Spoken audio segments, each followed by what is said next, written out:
Tahan sebentar. Hadisnya sudah saya sampaikan. Sekarang saya baca cepat ya. Persiapan sebelum Idul Adha. Ya, bagi semuanya.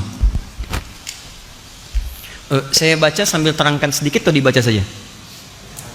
Baik, sambil terangkan sedikit ya, sedikit saja. Baik. Ini saya baca dulu. Satu, persiapan sholat ya. Persiapan sholat untuk tanggal 10 itu ya, pertama, mengenakan pakaian terbaik disertai wewangian ya. Hadisnya riwayat Hakim di kitab Al-Mustadrak nomor hadis 7560 langsung dari cucunya Nabi SAW Al-Hasan ya. Beliau menyampaikan qala haddatsana qala amarana Rasulullah sallallahu alaihi wasallam fil 'idaini an nalbasa ajwada ma najid wa an natatayyaba bi ajwada ma najid wa an nudhhiya bi asmana ma najid. Fokus. Telah memerintahkan kepada kami datuk kami Rasulullah SAW, kakek kami Rasulullah SAW di setiap 2 hari raya di Idul Fitri, Idul Adha. Apa perintahnya? Ada yang umum, ada yang khusus untuk Idul Adha saja. Di antara yang umum, annal basa ajwada ma najid, untuk mengenakan pakaian terbaik yang kami bisa dapati. Yuk buka, kalau mau siapkan dari sekarang. Itu sunnah, ingat sunnah. Dan sunnah untuk Idul Adha, ingat 10 hari pertama pahalanya senilai jihad fisabilillah. Antum pakai pakaian bagus Idul Fitri ada pahala, tapi ketika Idul Adha masuk kategori hadis tadi.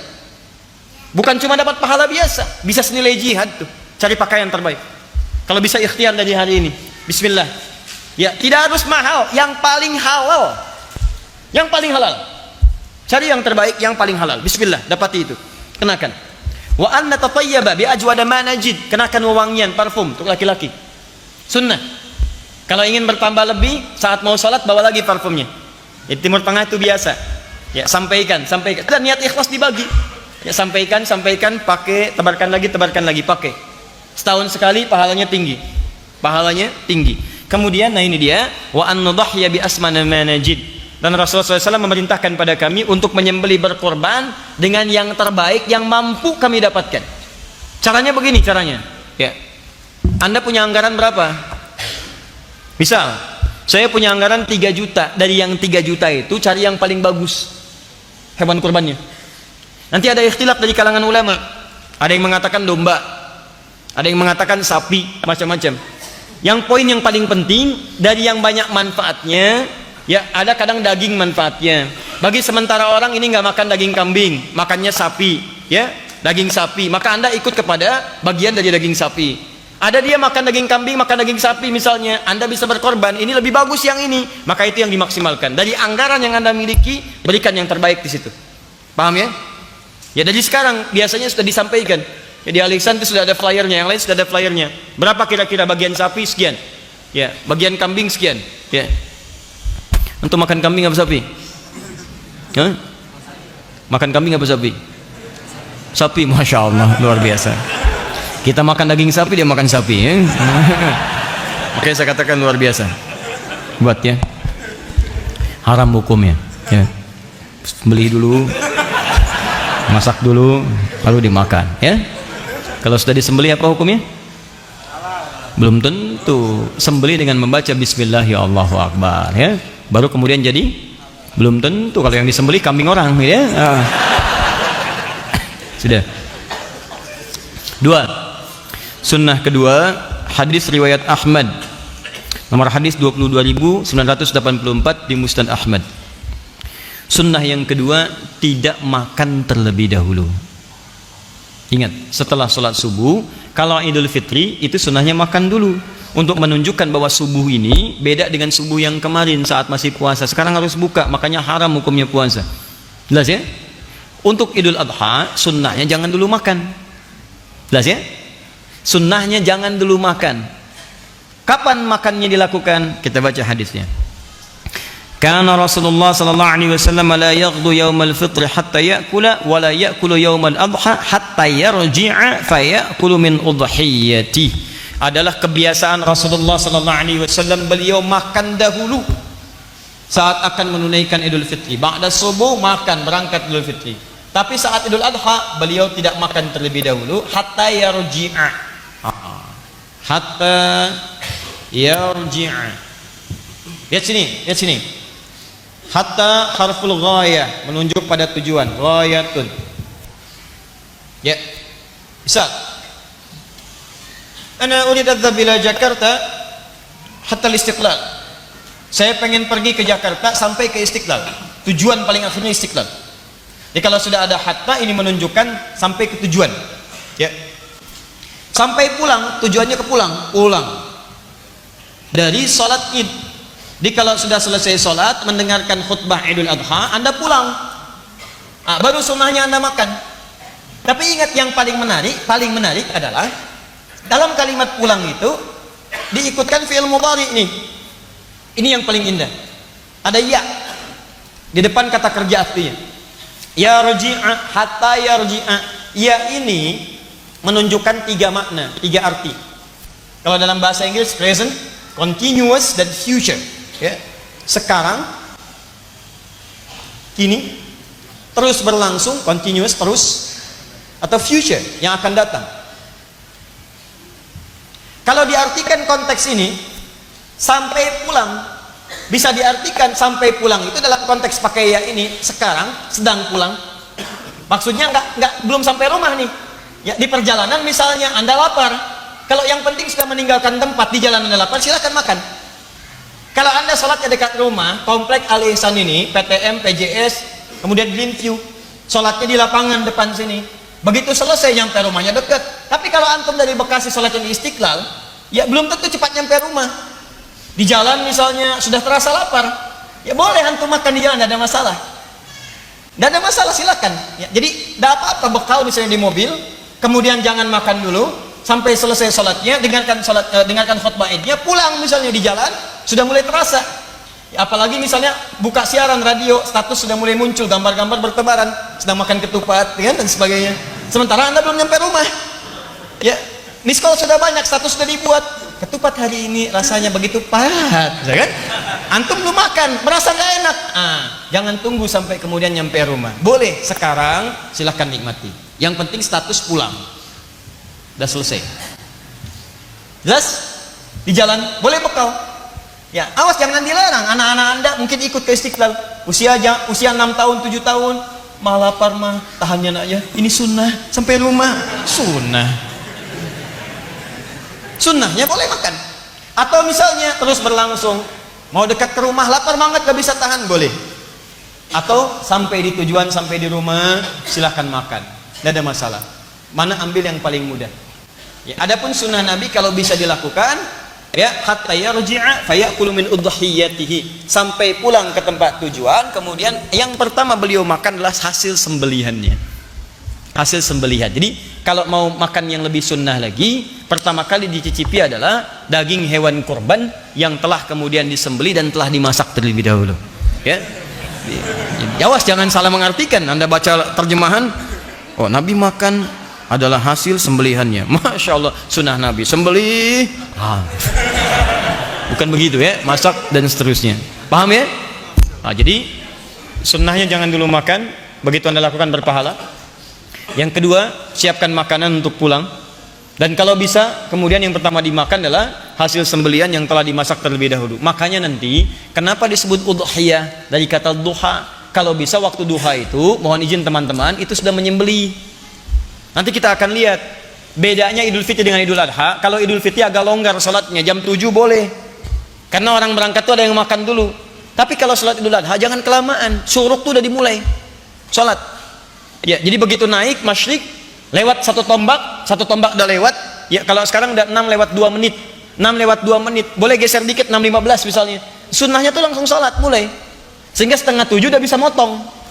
Dari motong ini ada sebagian yang dimasak dan sebagainya, kemudian Anda bisa nikmati. Kenapa disebut udhiyah? Disembeli di waktu duha. Di awal duha itu kalau bisa nyembeli. Jelas ya? Jangan terlampau lama. Anda kerjakan Idul Adha misalnya sholatnya jam 7, itu kelamaan. Nah, itu sunnah. Ya, awas hati-hati, kelihatan sederhana tapi penting. Kemudian minas sunnati an takhruja ila al-'idi masyiya, termasuk sunnah berangkat ke tempat ini dengan berjalan. Berjalan. An Ibnu Umar annahu kana yakhruju fil 'idaini min al-masjid fayukabbiru hatta ya'ti al-musalla. Berjalan sambil takbir. Sunnah. Bertakbiran. Bahkan masuk nanti hari Ahad, Ya, tanggal 1 sampai ke tanggal 10 itu boleh bertakbir. Kalau Idul Fitri itu nanti di akhir-akhir dia Ramadan. Begitu sudah selesai akhir Ramadan, maghrib datang, kemudian muncul awal Syawal, Anda bertakbir. Tapi kalau Idul Adha, Anda bisa mulai dari tanggal 1 Dzulhijjah. Allahu Akbar, Allah, untuk diri pribadi boleh. Ya, tapi kalau Anda ingin berjamaah macam-macam, ingin lebih keras lagi, silahkan. Kapan waktunya? Saat Anda mulai berangkat itu di awal-awal Idul Adha, setelah salat subuh, boleh, silahkan. Ke tempat salat, boleh. Itu sunnah. Teman-teman sekalian, saya tegaskan ya sekali lagi. Beribadah di negeri kita, alhamdulillah, itu dilindungi oleh undang-undang.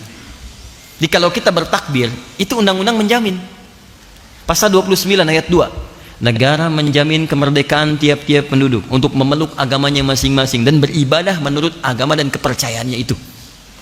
Dijamin oleh negara. Di takbir bagi kita itu ibadah. Idul Adha itu ibadah. Takbir dalam Idul Adha itu paketnya ibadah. Jadi kalau malam-malam pengen takbir, dijamin undang-undang. Kalau ngelarang takbir, dia melanggar undang-undang. Boleh, silakan, hidupkan, ramaikan, itu syiar. Itu syiar, perkenalkan kalimat Allah dengan cara-cara yang baik. Allahu Akbar, Allahu Akbar. Dan saat berangkat sholat, keluar. Kalau bisa kompak deh. Teman-teman ke satu tempat, kita keluar bareng-bareng. Itu luar biasa syiarnya. Begitu keluar sama-sama, Allahu Akbar, Allahu Akbar. Datang ke satu tempat, itu suasana keislamannya akan terasa lain. Saya perhatikan tuh jarang dipraktekkan. Keluar biasa aja, bahkan ngobrol. Kamu kurban berapa? Sapi. Kamu unta? Masya Allah. Unta dari mana? Unta yang mirip sapi, namanya si unta. Cuma ngobrol, nggak ada karuan. Kenapa nggak takbir jalan? Itu sunnah. Pahalanya besar. Pahalanya bisa senilai dengan jihad. Berangkat bareng, jalan sambil berjalan. Nah, jalan yang dimaksud ini jika tempat sholatnya dekat dengan kediaman antum. Sholatnya di depan sini di lapangan, tinggalnya di sana, jalan. Tapi kalau antum tinggal di Bekasi pengen sholat ke Istiqlal, jangan maksa. Begitu sholat subuh jalan ke Istiqlal, nyampe sana bubar. Baik. Karena Nabi sallallahu alaihi wasallam idza kharaja ila al-'idain raja'a fi ghairi at-tariq alladhi kharaja fi. Pulang ngambil jalan berbeda. Misalnya jalan ini dari sini, pulangnya lewat jalan yang lain. Apa faedahnya? Pertama, supaya kalimat takbir menyebar. Semua orang mendapatkan bagiannya. Yang kedua, bagian dari silaturahim. Begitu lewat, melewati rumah berbeda. Ya, bisa bermusafahah, bisa menyebarkan kebaikan dan sebagainya. Bahkan mungkin tetangga Anda non muslim lewat, tebarkan kebahagiaan. Sampaikan, ya. Ajak, ada risalah di dalamnya. Allahu Akbar, Allahu Akbar, lewat, salami dia walaupun dengan senyuman, berangkat lagi dan seterusnya. Itu dakwah. Jika memang ada alternatif untuk jalan yang berbeda. Kalau jalannya buntu, jangan maksa. Saya serius. Ini tempat sholat, ini jalan Anda, sini buntu, di tembok begini. Jangan maksa. Begitu selesai mau naik sini, naik tembok. Wah. Apalagi ngapain? Sunnah Nabi. Wah, sunnah Nabi. Dia yang salah, Nabi yang jadi sasaran. Penunaian sholat dilangsungkan di awal waktu, di waktu yang luas dari proses penyembelihan hewan kurban. Jadi tolong dilakukan ya. Dari Jundub inda Ahmad Ibn Hasan al-Banna fi kitab al-Adhahi qala kana an-nabiy sallallahu alaihi wasallam yusalli bina yaum al-fitri wasyamsu ala qaidi ramhin wal adha ala qaidi ramhin. Nabi itu kebiasaannya mengimami kami kalau Idul Fitri 2 tombak. Tadi ada jeda. Kalau Idul Adha matahari 1 tombak. 1 tombak itu ukuran salat syuruk. Sekarang jam 6:02 sudah syuruk. Apa itu syuruk? Matahari melewati masyrik. Apa itu masyrik? Tempat terbit. Di begitu terbit, di posisi terbitnya terlarang ibadah. Begitu lewat dari situ, pergeserannya disebut dengan isyraq. Posisinya disebut dengan syuruk. Kalau sudah syuruk, itu masuk awal duha. Nabi biasa mengimami di awal duha. Sunnah Nabi, Anda kerjakan persis seperti itu, pahala buat Anda. Jelas ya? Jadi kalau bisa teman-teman DKM untuk Idul Adha, berikan selebaran, sampaikan kita akan sholat di awal waktu, lebih awal. 6:04 sholat, selesai khutbah, nggak usah terlampau lama ya. 6:30, 6:45 selesai. Begitu selesai, sembelih.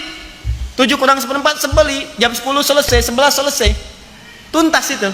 Bahkan hewan pertama sembelih sudah selesai, masak dan sebagainya, bisa makan lebih awal. Sunnah Nabi ya. Kelihatan sederhana tapi ini penting, dan ini akan berdampak pada bagian-bagian yang lainnya. Dilangsungkan di tempat luas dan terbuka kecuali ada halangan, lapangan ya. Karena yang datang bukan cuma orang sholat, perempuan-perempuan yang haid boleh datang walau dia tidak sholat. Maaf ya, walau dia tidak sholat. Kalau nggak punya jilbab, berikan, bantu. Saya bacakan hadisnya. An Abi Sa'id Al-Khudri radhiyallahu ta'ala anhu qala kana Rasulullah sallallahu alaihi wasallam yakhruju yawmal fitri wal adha ila al-musalla fa awwalu shay'in yabda'u bihi salat thumma yansarif fa yaqumu muqabila an-nas wan nasu julusun 'ala sufufihim fa ya'idhuhum wa yusihim wa ya'muruhum fa in kana yuridu an yaqta'a ba'than qata'ahu aw ya'muru shay'in aw amara bihi thumma yansarif. Pertama, Nabi senantiasa memimpin masyarakat menunaikan salat, itu tidak banyak bertele-tele. Ya, mengumumkan ayo salat, berangkat ke musalla. Musalla itu tempat lapangan luas. Kalau ada kendala, hadis berikutnya dari Abu Hurairah seperti hujan dan sebagainya, diarahkan ke tempat kemudian yang ada naungannya, seperti ke masjid dan sebagainya. Ingat, yang disebut musalla itu tempat luas. Kalau masjidnya lebih luas daripada lapangan, salatnya di masjid. Misal Masjid Nabawi, Masjid Nabi, lebih luas dari lapangan di sana, maka salatnya di masjid.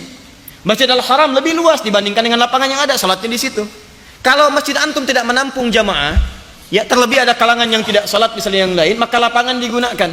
Tapi kalau hujan, maka kembali beralih ke masjid. Jelas? Kemudian Nabi melangsungkan khutbah, kalau ingin memerintahkan sampaikan perintah. Kalau ingin menegaskan larangan, sampaikan larangan, tidak bertele-tele. Setelah selesai beliau tutup dengan salam, kemudian tutup dengan doa, selesai itu baru kemudian bergegas untuk menunaikan penyembelihan. Tahan. Memasang sutrah depan imam, ya, ingat depan imam sebagai gambaran saf yang tidak boleh dilewati, itu sudah pernah saya terangkan. Sunnah bersedekah boleh, ya, sunnah bersedekah. Jadi kalau ada nanti dalam konteks Idul Adha sebelum sholat atau setelah sholat Anda ingin edarkan kotak infak, itu boleh, sunnah bersedekah, ya. Hadis yang disampaikan dari Ibnu Abbas radhiyallahu taala anhuma, ya. Thumma atan nisa wa ma'ahu Bilalun fa amarahunna bis sadaqah fa ja'alatil mar'atu tulqi kharsaha wa tulqi sikhabaha. Dalam konteks kemudian beliau berkhutbah, ya, ada dalam keadaan tertentu Bilal diperintahkan untuk berputar mengumpulkan sedekah, ya. Maka ada kemudian yang mengumpulkan dengan antingnya, ada pula memberikan kalungnya. Jadi perempuan-perempuan ada yang sampai bersedekah pada saat itu. Jadi sunnah boleh. Di dalilnya kalau ada yang bertanya kenapa ada yang sebelum sholat lewat mereka pakai kantong, ada yang pakai kotak, ya, jalan begini, itu bukan mobil-mobilan tuh, ya, jalan geser-geser, bukan begitu. Itu sunnah, ya. Jadi dari sekarang siapkan, boleh Anda kemudian isi. Saya agak cepat di bagian yang terakhir. Maaf, penunaian salat Idul Adha tidak diawali dengan adzan maupun iqamah. Jangan terlampau soleh, ya. Jadi nanti pas bangun salat nggak usah adzan, nggak usah qomat. Termasuk kalau salatnya ditunaikan di lapangan, itu tidak ada tahiyat lapangan. Ingat, tidak ada tahiyat lapangan, yang ada tahiyatul masjid. Ya, kalau di masjid silakan tahiyatul masjid, tapi kalau di lapangan tidak perlu tahiyat lapangan. Ya, jelas, ya. Jadi duduk saja, datang langsung duduk. Jelas, kalau ada kotak langsung isi untuk sedekah. Tayyib. Menunaikan salat sebanyak 2 rakaat selanjutnya sudah dipahami dengan baik, dan pada akhirnya saya ingin sampaikan, insyaallah semua materi yang disampaikan termasuk hikmahnya, apa kesan Idul Adha itu. Maaf, terakhir saya ingin tutup sebelum kita berpisah dalam ta'lim malam hari ini. Ingat baik-baik, setiap datang Idul Adha tidak hanya terkait dengan evaluasi diri, kemudian juga dengan ibadah kurban, tapi ada perbaikan evaluasi keluarga. Pesan saya, tolong Anda cermati kembali tentang perjalanan kisah Nabi Ibrahim dengan keluarganya.